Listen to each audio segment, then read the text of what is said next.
Buenos días, mamá. Ordeno cereales de segundo de primaria. Queremos recomendaros un libro muy famoso. Actividades que este año, a comienzos de febrero, Celebración a la China.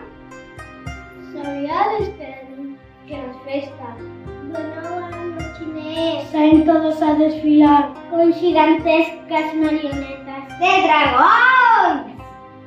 ¡Hola! ¡Qué bello! No tal. Que para os chineses o dragón é o animal, Rafa.